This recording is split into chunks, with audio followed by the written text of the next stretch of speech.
नमस्कार दोस्तों, मैं अंकुर उपाध्याय स्वागत करता हूं आप सभी का आपके अपने YouTube channel share market analysis में। दोस्तों, कल फिर से एक बार अमेरिका के बाजार कहीं ना कहीं हरियाली में देखने को मिले और अच्छी खासी तेजी देखने को मिली है।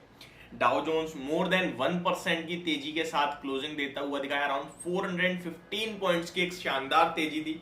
एंड इसी के साथ अमेरिका के बाजार की बात करें तो लगभग 33,274 पे डाउ जोन्स क्लोजिंग देता हुआ दिखाया। एंड अब जो ये लेवल आ रहा है ना अमेरिका के मार्केट में, ये बहुत इंपॉर्टेंट लेवल है, बहुत ही ज्यादा, क्योंकि यहीं से गिरावट स्टार्ट हुई थी। मैं एग्जैक्टली आपको डाउ जोन्स की बात करें तो 6 मार्च को जो डाउ का प्राइस था वो अराउंड 33,431 का था।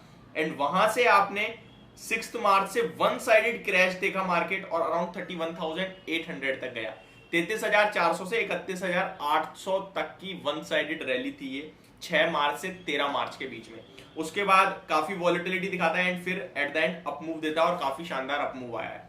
अब अगर मार्केट 33,431 के ऊपर निकलता है अगर अमेरिका का बाजार, तो फिर होगा ब्रेकआउट, जिसके बाद आपके लिए एक बेशक डिप आ सकती है। जो डिप आ सकती है वो 500-700 पॉइंट्स की होगी। ऐसा नहीं कि ब्रेकआउट होने के बाद वन साइडेड चला जाएगा। ब्रेकआउट हो गया, फिर नीचे आएगा और फिर ऊपर जाएगा दोबारा, ये कंफर्मेशन आती है। और इस बार जो लेवल आएंगे वो बड़े आएंगे, 34,000 तक के लेवल आपको अमेरिका में आते हुए दिख सकते हैं। बट यहां जो ब्रेकआउट हो रहा है वो डेफिनेटली अपने आप में काफी बड़ा अभी हो नहीं रहा है, हो सकता है। अभी 200 पॉइंट्स, 150-200 पॉइंट दूर है। 33,274 पे यूएस मार्केट में डाउ जोन्स बंद होते हुए देखे हैं आपने। अब अगर बात करें ग्लोबल मार्केट्स की और अमेरिका के बाजार में क्यों तेजी आई है इसके बारे में, तो पहले मैं अमेरिका की पूरी डिटेल दे दूं तो डाउ जोन्स को कल फिर आउट परफॉर्म करा है नेस्डेक इंडेक्स ने। यानी कि आपके लिए मंडे को संकेत आ रहे हैं पूरे अच्छे आईटी स्टॉक्स के लिए। आईटी जो आपके लिए कल के सेशन में मार्केट को लीड करते हुए दिखे थे, वो मंडे को भी बढ़िया मूव दे सकते हैं, एक अच्छी तेजी दिखा सकते हैं। तो जिसके पास भी आईटी स्टॉक्स है, मुझे लगता है मंडे का सेशन अच्छा रहना चाहिए, अगर नेस्डेक फ्यूचर्स कुछ गलत नहीं करते हैं तो। बस एक कंडीशन है।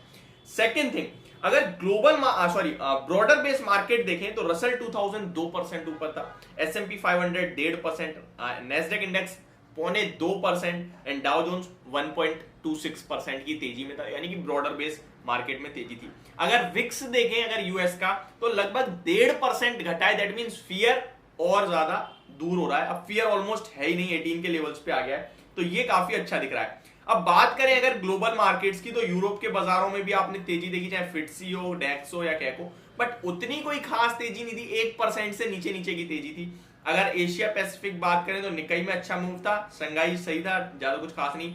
हैंगसेंग में आधे % की तेजी थी, कॉस्पी लगभग 1% ऊपर देखने को मिला है आपको। तो ये हो गई ग्लोबल मार्केट्स की बात। अब अमेरिका के बाजार में ये जो तेजी आई है, इसके पीछे का रीजन क्या है दोस्तों? रीजन ये है, देखिए वैसे तो मैं बता दूं आपको, मैं रीजन तेजी का भी दे सकता हूं, गिरावट हो तो उसका भी, और इनफैक्ट हर कोई यही कर सकता है। क्योंकि जब तेजी आती है तो हाईलाइट हो जाती है कुछ पॉजिटिव चीजें, जब नेगेटिव गिरावट आती है तो हाईलाइट होती है कुछ नेगेटिव चीजें। अदरवाइज अगर हर गिरावट या तेजी के पीछे रीजन होगा तो मार्केट तो चलेगा ही नहीं कभी। मार्केट को चलना है, उसे कभी तेजी कभी मंदी है तो चलता ही रहेगा life time. At the end ऊपर ही जाना है उसने, और बीच बीच में उसने करेक्शन दिखानी है जहां पे निवेशकों को मौका देता है। तो ये सिंपल सा लॉजिक है, ठीक है। अब आते हैं लिटरली न्यूज पे। तो न्यूज इस प्रकार है, कोई ज्यादा बड़ी नहीं है बट है। देखिए जो फेड है, अब ऐसा माना जा रहा है जो मई में फेड की मीटिंग होगी, एफओएमसी की मीटिंग होगी, वहां पे अराउंड 2.5% 25 बेसिस पॉइंट का 0.25% का रेट हाइक हो सकता है एक और बार। सेकेंड थिंग जो सबसे इंपॉर्टेंट आ रही है इस समय, वो ये आ रही है कि एक भी रेट हाइक नहीं होगा, यानी कि पॉज हो जाएगा इस बार रेट हाइक। इसके भी चांसेस 47% प्लस है, और 53% समथिंग चांसेस है कि 25 बेसिस पॉइंट का रेट हाइक आएगा।